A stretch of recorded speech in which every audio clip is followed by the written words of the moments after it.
দেশের ক্রীড়াতীর্থ বঙ্গবন্ধু জাতীয় স্টেডিয়াম একসময় ক্রিকেটারদের ৪ ছক্কায় মেতে থাকত জাতীয় এই ভেন্যু। তবে ২০০৫ সালের পর বঙ্গবন্ধু স্টেডিয়াম হয়েছে ফুটবলারদের প্রাণকেন্দ্র, যেখানে নতুন করে তৈরি হয়েছে ফুটবলারদের মাঠ, বসানো হয়েছে অ্যাথলেটিক্স ট্র্যাক।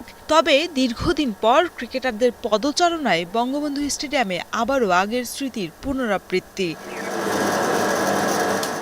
আকরাম খান, হাবিবুল বাশার নয়, এবার নতুন প্রজন্মের নাজমুল হোসেন শান্ত, আফিফ হোসেনদের সঙ্গে দীর্ঘ ২০ বছর পর জাতীয় স্টেডিয়ামে নিজের ফিটনেস পরীক্ষা দিলেন মাহমুদুল্লাহ রিয়াদ। কঠিন এই পরীক্ষায় রিয়াদ দীর্ঘদিনের সতীর্থ মুশফিকুর রহিমকেও পেয়েছেন পাশে।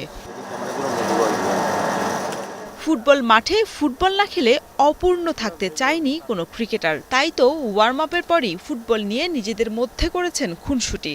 এরপরই মমিনুল হক, তানজিম সাকিবদের নতুন ট্রেনার ন্যাথন কিলির দিক নির্দেশনায় দিয়েছেন ইয়ো টেস্ট। দৌড়েছেন ১৬০০ মিটার। ফিটনেস পরীক্ষায় কেমন করলেন ক্রিকেটাররা, জানিয়েছেন ট্রেনার ইফতেখার ইসলাম ইফতি।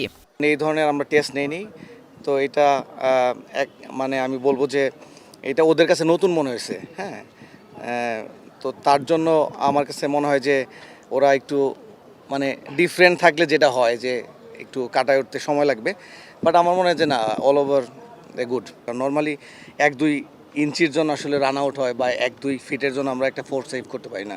তো স্প্রিন্টিংটা আমরা দেখলাম যে কিভাবে ওদের আরও ফাস্ট করা যায়, সো দ্যাট আমরা এটা ক্রিকেটে কীভাবে অ্যাপ্লাই করতে পারি। আর ওইটাকে দেখলাম যে আমাদের আসলে মাঠে থাকার ক্যাপাসিটিটা কী পরিমাণ, সেই হিসাবে আমরা ওদেরকে ওইখানে ইনপুট দেওয়ার চেষ্টা করব। মিরপুরের হোম অফ ক্রিকেট ছেড়ে ঐতিহাসিক এই স্টেডিয়ামে ফিটনেস পরীক্ষা, কারণটা কি? অ্যাথলেটিক্স ট্র্যাকটা আসলে আমাদের টাইমিংয়ের একটা বিষয় আছে, কারণ আমরা যদি আসলে ইন্টারন্যাশনালি টাইমিংটা ফলো করি, যে আসলেই বেশ কিছু টেস্টিং মেথড আছে। যেমন আমরা আজকে ১৬০০ মিটার টাইম ট্রায়াল নিলাম, এটা 3.2K টাইম ট্রায়াল হয় বিভিন্ন ধরনের, কিন্তু অ্যাথলেটিক্স ট্র্যাকে যদি আমরা নিই এটা, তাহলে এটা প্রপার টাইমিংটা, কারণ ওইভাবেই ক্যালকুলেট করা হয় টাইমিংটা। নর্মালি ৬টার সময় ফিটনেস টেস্ট দেখতে আসা এত মানুষের কথা না, বাট যেহেতু বঙ্গবন্ধু স্টেডিয়াম, আমি প্রিটি শিওর যে বঙ্গবন্ধু স্টেডিয়াম দেখে এসেছেন, সো সবার জন্য এটা খুব একটা অ্যামেজিং এক্সপিরিয়েন্স ছিল, এবং আমাদের যে এখানে কার্যক্রমটা ছিল এটা খুব স্মুথলি হয়েছে। জিম্বাবুয়ের বিপক্ষে সিরিজ শুরুর আগে প্রস্তুতির প্রথম পর্বে উপস্থিত ছিলেন ৩৫ ক্রিকেটার। অনুপস্থিত সাকিব আল হাসান, তাসকিন আহমেদ, সৌম্য সরকার, তাইজুল ইসলামকেও পরবর্তীতে এই ফিটনেস পরীক্ষা দিতে হবে। শরীফ রওশন, এখন, Dhaka. Lily Lemon Face Wash. Lily, always